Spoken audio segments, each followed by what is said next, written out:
Subscribe and hit the bell icon to never miss another update from India Forums. इसमें character के बारे में जाना क्या है, तो भाई की फिल्म है।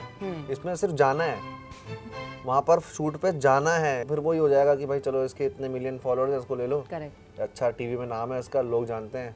जी, इंस्टाग्राम पे उनमें बिल्कुल डाले भी हुए, हाँ। वो सांप भी पकड़ सकते हैं, वो बिल्कुल बहुत रफ एंड टफ है। वो फार्म पे भी हम जाते हैं, मैं कभी कभी जब जाता हूँ तो बहुत डांट पड़ती थी सर से। मुझे प्यार भी बहुत करते हैं वो, मुझे प्यार भी बहुत दिखता है आपको सब जब इंटरव्यू जब होते हैं। इतना कोलैबोरेटिव एफर्ट था यहाँ सीन्स में। भाई आते थे, फराज सर आते थे, हम सब बैठते थे, हंसी मजाक होती थी, अच्छा ऐसे करेंगे और ऐसा सीन बन जाता था कुछ भी।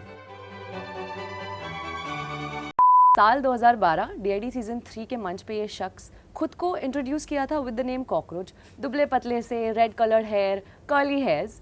दुनिया ने इनको टाइटल दिया the king of slow motion. पर आज उनकी पहचान यानी उनका ओरिजिनल नाम ही काफी है उनके लिए। Welcoming Raghav Juyal in conversation with me on India forums. Hello. क्या इंट्रोडक्शन था, मतलब वो जो नाम मैं दबा रहा हूँ कहीं तुमने जो नहीं, मजेदार। लेकिन अच्छा है, बच्चों को अच्छा लगता है, प्यारा है। किसी का भाई किसी की जान आने वाला है, which is very huge. Sharing the screen space with the superstar of Bollywood, Salman Khan.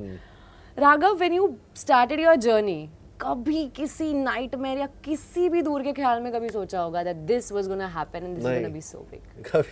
कभी भी नहीं लाइफ में। मतलब मैं दूर दूर तक नहीं सोच सकता था कि मैं कभी भाई के साथ एक फ्रेम में भी आऊँगा। वो पहले पूरा हुआ होस्टिंग से। होस्टिंग जब मैं कर रहा था तो तब आए भाई स्टेज में। फिर मैंने उसके बाद ये नहीं सोचा था कि फिल्म करूंगा उनके साथ। अभी लाइफ में भी नहीं कभी सोचा था कि मैं फिल्म करूंगा। वो कॉल ही जब उन्होंने किया ना, मुझे लग रहा था कोई रेडियो में प्रैंक चल रहा है, होता नहीं वो नावेद सारे। तो वो दोस्त लोग, मुझे लगा कोई तो प्रैंक कर रहा है मेरे साथ। और वो प्रैंक, एक मिनट, हाँ ये जरा चेयर ऐसी है ना, ये एक मिनट, परफेक्ट। हाँ ये थोड़ा ना अब सही है।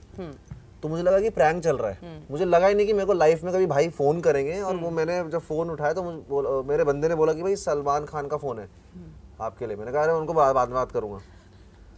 मेरे को लगा वो सलमान भाई, हाँ, डांस वाले, सलमान भाई का फोन, उन्होंने सलमान भाई का फोन है। हाँ। मैंने कहा बाद में बात करूंगा।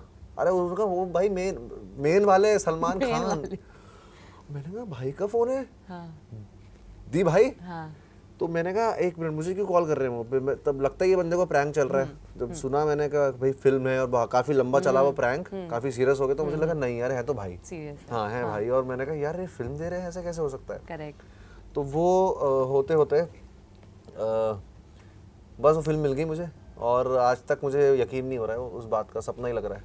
Who was the first person जिसको आपने ये न्यूज़ बताई थी, और मम्मी पापा का रिएक्शन जब उनको पता चला? वो तो बोल रहे थे कि वो ऐसी, मेरे ख्याल से उनको भी विश्वास नहीं हो रहा था। नहीं हो रहा। अभी मैंने अपने एक साथ में दोस्त को बताई तो उन्होंने कहा कुछ नहीं, तेरे को ऐसी, उन्होंने कुछ रील देख ली होगी तेरा उनका मूड बना हुआ, तेरे को फोन करने का, कल तक भूल जाएंगे वो। मैंने ऐसा मत बोल यार भाई। नहीं देखो तो नहीं, सीरियस चल गई बात, फिल्म भी होगी, बाद में यहाँ पर बैठा भी हूँ। तो यस, करेक्ट, सच्चाई थी उस बात में। आज ही सारे कैरेक्टर्स रिवील हुए हैं, कैरेक्टर्स की डिटेल्स हमें भी पता चले, जिसमें आपका कैरेक्टर का नाम है इश्क। हाँ। तो जब आपने आपके स्क्रिप्ट पढ़ी, कैरेक्टर के बारे में जाना वगैरह, तो क्या सिमिलैरिटीज लगी राघव में और इश्क में? पूरी इसमें कैरेक्टर के बारे में जाना क्या है, तो भाई की फिल्म है। इसमें सिर्फ जाना है, वहाँ पर शूट पे जाना है। वो फन लविंग फिल्म है। ये फिल्म्स में ज्यादा इंटेलेक्ट वो करो ना भाई, मेरा कैरेक्टर क्या है, वो कहाँ से मैं किधर बैठूं, नहीं, सिर्फ जाओ और एंजॉय करो। ऑडियंस को भी जाओ और एंजॉय करो। गाना है, बजाना है, इमोशंस हैं, ह्यूमर है, और वही मैं काफी मासी है। बिल्कुल सारा मैं अपना जो अपने अंदर की जो ह्यूमर है, इमोशंस हैं, वो उस सीन में दर्शा के, और वो इन द मोमेंट हुआ। करेक्ट, समझ रहे हो? इन द मोमेंट जो आपको मिल रहा है, वहाँ से सीन से मिल रहा है, जगह से मिल रहा है, टेक इन एवरीथिंग, तो वहाँ से मिला। तो वो वहाँ से एंजॉय करते करते वो सीन में ना इतना कोलैबोरेटिव एफर्ट था यहाँ सीन्स में। भाई आते थे, फराज सर आते थे, हम सब बैठते थे, हंसी मजाक होती थी, अच्छा ऐसे करेंगे और ऐसा सीन बन जाता था कुछ भी। मजेदार, बहुत मजा आया। तो एज अ होस्ट हम सब आपको जानते हैं, as a dancer, as a contestant भी एक रियलिटी शो में, पर as a actor Raghav Juyal को काफ़ी लोग नहीं जानते। सो आपकी first film, this is not the first film that you are acting in, इसके पहले भी हमने आपको रेमो सर की फिल्म में देखा था, फिर नवाबजादे, if I am not wrong. तो वो जर्नी कैसी रही? यार वो जर्नी एक क्या बताऊँ मैं आपको, मैंने पहले भी बताया है कि नवाबजादे तक मैं एक्टर नहीं, मैं नहीं मानता था। और एज एन एक्टर मुझे जाने भी ना लोग, मैं चाहता हूँ कि मेरे किरदारों को जाने। करेक्ट। मुझे किरदार में निभाऊंगा वो उनको जाने। एज एन एक्टर मैं हुई राघव, या डांसर, एज ए डांसर है, एक्टर जो भी कहो, वो प्रोफेशन मेरा है ही, बट मेरे किरदारों को मेरे से ज़्यादा जाने, तो मुझे, मैं बड़ा ही सही समझूंगा उसे। तो जर्नी ये हुई कि नवाबजादे थी, और नवाबजादे से मुझे ये पता लगा मेरी औकात, कि उसमें थे विजय राज सर।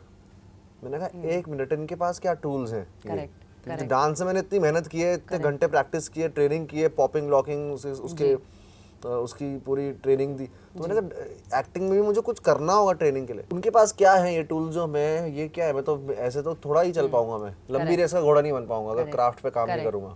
वो फिर वही हो जाएगा कि भाई चलो इसके इतने मिलियन फॉलोअर्स हैं, इसको ले लो, अच्छा टीवी में नाम है इसका, लोग जानते हैं, फिर वो ज़्यादा लंबा नहीं चलता मामला, फिर वही हो जाएगा। फिर मैंने कहा तो ये क्या करूँ। मैंने फिर एक मेरे दोस्त हैं अमित, उनको मैंने बोला, वो फोटोग्राफर हैं, न्यूयॉर्क से आए थे वो नए नए, और वो काफ़ी पंकज सर की, अच्छे अच्छे एक्टर्स की पिक्चर्स, पोर्ट्रेट्स लेते थे, और वो काफ़ी नॉलेजेबल बंदे हैं।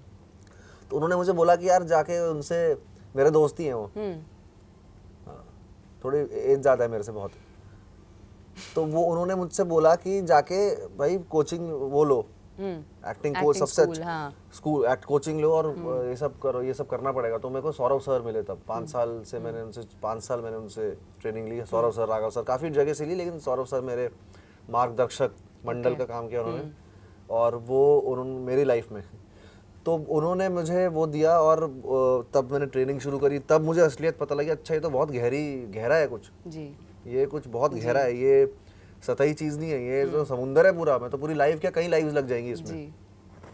तो जाके मैंने वो किया, फिर ऑडिशंस शुरू किए, 3 साल टीवी छोड़ा, क्योंकि मुझे थोड़ा ज़्यादा फोकस करना था यहाँ, क्योंकि वो 2 नाव में पाव रहेगा तो मैं फोकस नहीं कर पा रहा था। तो मैंने वो चुना, और देना है फोकस्ड। फिर मैंने प्लेज वेज पढ़े, चीज़ें करी, एक्टर्स के साथ बैठ के मैंने एक्सरसाइजेस की, ऑडिशंस दिए। फिर मेरा जाके एक्सेल का, फरहान अख्तर का प्रोजेक्ट क्रैक हुआ ऑडिशन से।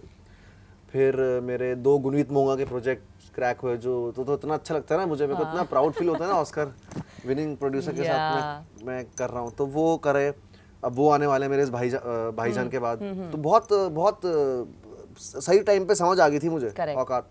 वो जरूरी है, अपनी वो समझना जरूरी है औकात की, तुम क्या हो, कितने पानी में हो, वो समझ आ गई थी मुझे, थैंक गॉड। तो वो उस रियलाइजेशन की वजह से मैं आज थोड़ा बहुत जो कर रहा हूँ वो कर रहा हूँ। राघव, बात की जाए किसी के भाई किसी की जान की, कास्ट की काफ़ी बड़ा एंसॉम्बल है, और जब हम शूटिंग कर रहे होते हैं, specially with Salman sir, you know, काफ़ी प्रेशराइज भी रहते हैं हम कभी कभी, because it's Salman sir, you never know उनका मूड कैसा होता है, क्या होता है। तो सेट पे क्या माहौल होता था जब सलमान सर होते तो सब लोग गुड बॉय, गुड स्टूडेंट्स बन के बैठते थे, या हंसी मजाक होता था, या कभी आपके किसी शूट के दौरान सलमान सर ने डांट के कह दिया होगा कि अरे राघव ऐसे नहीं है, ऐसे करो? नहीं, मुझे बहुत डांट पड़ती थी सर से, जैसे पापा से पड़ती है, बड़े भाई से पड़ती है, वैसी डांट उनसे पड़ती थी, क्योंकि थोड़ा मैं थोड़ा हूँ, नेचर, हाँ, मैं कुछ कभी कभी हो जाता है, निकल जाता है, वो सीखना भी जरूरी है जी। तो वो, और वैसी डांट नहीं, अच्छी डांट पड़ती थी वो। हाँ। मुझे प्यार भी बहुत करते हैं वो, मुझे प्यार भी बहुत दिखता है आपको, सब जब इंटरव्यू जब होते हैं तो वो मुझे अपना ही बच्चा मानते हैं, और वो प्यार उसी हिसाब से मोहब्बत करते हैं मुझसे। लेकिन अच्छा है वो डांट, जितनी मिस्टेक्स करोगे उतना सीखोगे। करेक्ट। मिस्टेक्स नहीं करोगे, जैसे क्लास में गए हो तो मिस्टेक्स नहीं करोगे, तो मैं तो जानबूझ के सोचता हूँ मिस्टेक्स करूँ क्लास में जाके, ताकि मैं सबसे ज़्यादा सीख के आऊँ। तो वो मैं वहाँ थोड़ा कर था, लेकिन सब बाकी सब गुड बॉय गुड गर्ल्स थे। हाँ। तो वो था सीन। हाँ। कौन सी एक क्वालिटी है जो आप सर से इम्बाइब करना चाहते हैं खुद में? उनकी सिंप्लिसिटी, उनकी सिंप्लिसिटी और उनका मोमेंट में रहना। सिंप्लिसिटी एज इन, सब वहाँ पर धूप में छाता था, एप्पल आ रहा था सबके लिए, भाई के पास, भाई को आदत ही नहीं है छाता लेने की धूप में। वो हैदराबाद में बिना छाते के कड़ी धूप हो रही है, सब गर्मी में, कोई नींबू पानी पी रहा है, कोई बेहोश हो रहा है, उनको इतने रफ एंड टफ है, उन्हें फर्क ही नहीं पड़ता इन सब चीज़ों का। वो सीखता हूँ मैं उनसे, और वो मैं, अच्छा है, मुझे रहना ही है, वैसे ही रहना है, चाहे मैं कहीं भी पहुँच जाऊँ, मुझे वैसा ही उनसे वो इम्बाइब करना है। फार्म पे भी हम जाते हैं, मैं कभी कभी जब जाता हूँ तो वो खेतों में नंगे पैर घूमते हैं जी, इंस्टाग्राम पे बिल्कुल, हाँ। वो सांप भी पकड़ सकते हैं। वो बिल्कुल बहुत रफ एंड टफ है वो। वाओ। वो बात सब ज्यादातर पता नहीं पता है कि जानते। नहीं पता, हाँ जी। बहुत रफ एंड टफ। और ये मतलब सच्ची में बोल रहा हूँ, व्यक्तिगत रूप से मतलब मैंने देखा है, मतलब महसूस किया है वो और देखा है उन्हें ऐसे रहते हुए, रफ एंड टफ आए हो। लास्टली हमारी कॉन्वर्जेशन में आपने टीजर तो दे दिया आपके अपकमिंग प्रोजेक्ट्स का, थोड़ा सा ट्रेलर भी दे दीजिए अपकमिंग प्रोजेक्ट्स के बारे में, ताकि हम सब प्रिपेयर रहे टू सी। ट्रेलर नहीं दे सकता अपकमिंग प्रोजेक्ट्स के बारे में ना, जो अपकमिंग प्रोजेक्ट्स है ना उसके ट्रेलर दे दिया तो फिर पूरा प्रोजेक्ट ही वो बाहर आ जाएगा, फिर वो मेरी पिक्चर तो आएगी नहीं, ऑडियो बुक आएगी। जो बंदा ये एक्टर बनने चला था, स्टार बनने चला था, उसकी ऑडियो बुक्स आ रही है, कैसा लगेगा आपको? नहीं यार, मुझे पिक्चर करनी है। ट्रेलर मिलेगा आपको, लेकिन वो प्रोजेक्ट्स हैं, आएंगे आगे। अभी इसी की बात करते हैं क्योंकि ठीक है। ये मैं चाहता हूँ मैं एक ही प्रोजेक्ट में फोकस रखूँ अभी, ओके। और वही बस 21 अप्रैल को आप जाएं और उसको आप बस बवाल मचा दें, हाहाकार हो जाए, और वो सिक्के लेके जरूर जाइएगा। मैं तो जाऊंगा चंदन चुपचाप। Well, guys, that was Raghav Jewel for all of us. Without fail, do not forget to pour in all your love for Kisi Ka Bhai, Kisi Ki Jaan, and especially for our bhai and our Jaan, Raghav Jewel. Signing off, this is Nikita Bagwan with cameraman Babaji and Vineet, India Forums, Mumbai. बाबा जी, जिंदगी जिंदाबाद।